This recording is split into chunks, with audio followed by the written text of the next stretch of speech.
Usually when a soldier in the Western Corridor suffers an eye injury or has a problem with his or her glasses, they have to go to Camp Casey to get it looked at, usually an hour-and-a-half to 2-hour drive. But from now through Friday, if they already have an appointment, they'll only have to go as far as Camp Edwards West, thanks to the Camp Casey Optometry Clinic.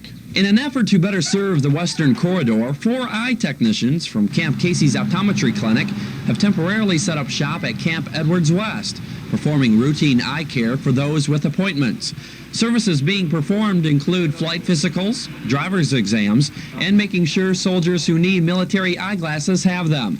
Division optometrist Captain Thomas Van Zant explains why they came to the corridor. What I noticed at Camp Casey was we had a lot of people coming from Camp Edwards and also other people from the Western Corridor, and it made for a problem coming all the way to Camp Casey. So we decided what we'd try to do is bring the optometry clinic somewhere to the Western Corridor that would be centrally located so that people from both the DMZ and other areas could come and get optometric care instead of having come all the way to Camp Casey for their care.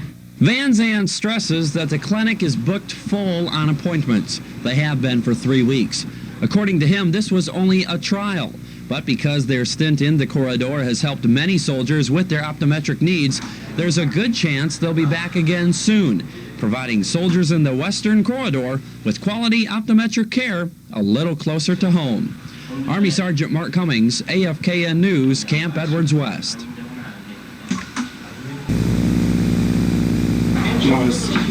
As we all know, being in the Army does have its advantages.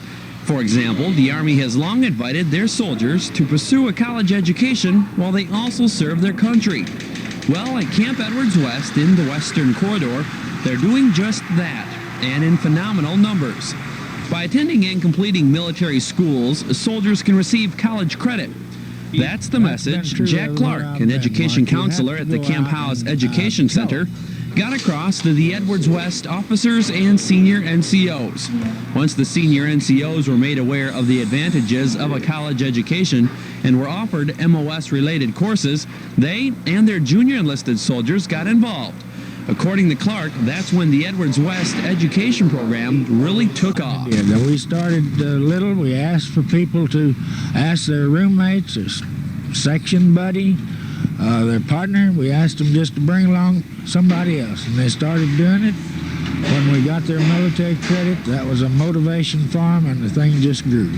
It has certainly been a pleasant experience. The statistics speak for themselves. There's the 596 course enrollments at Edwards West in 1986, an increase of 104% from 2 years ago, and the 117% soldier participation rate from Term 2, which ended last month.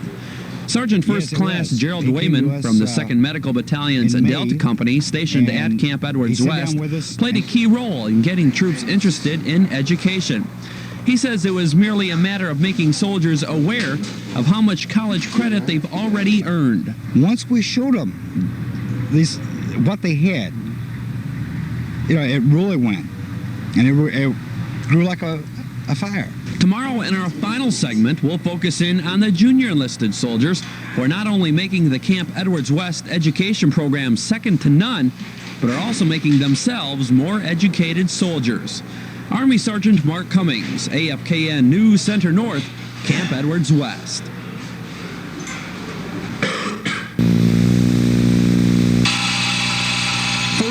Service members have made excuses for not taking college classes while in the military.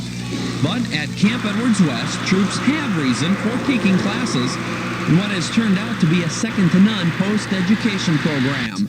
I didn't have any time in the States because I am a mother and a wife, and I really didn't have any time for myself. But being over here in Korea, I have nothing but time, so I figured this is the best way to use my time wisely is to go to school. As the lower EMs look at you, they look at the example that you're setting for them. And if you're speaking to them and, like you or don't have too much sense, then they'll look at you like, well, this is the guy I have to follow into war. So it'll help you as a soldier. Those remarks came from soldiers assigned to 2 of the Army's most forward support units. So, of course, they have a vital mission. But they're able to get a college education without affecting mission accomplishment. They're attending classes during their lunch hour. They're turning orderly rooms into makeshift classrooms. And they're using credit they've already received from previous military training to help them reach their goal of a degree. Some are taking basic skills classes to improve their GT scores. Others obtain high school equivalency certificates. And those who came into the service with a high school diploma are taking MOS-related courses. Medical personnel are attending EMT classes.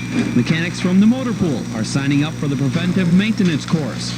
And supply and admin personnel are learning about technical math. As Education Counselor Jack Clark pointed out, it all boils down to self-improvement.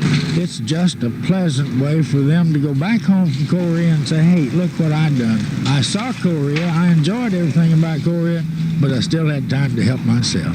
Army Sergeant Mark Cummings, AFKN News Center North, Camp Edwards West.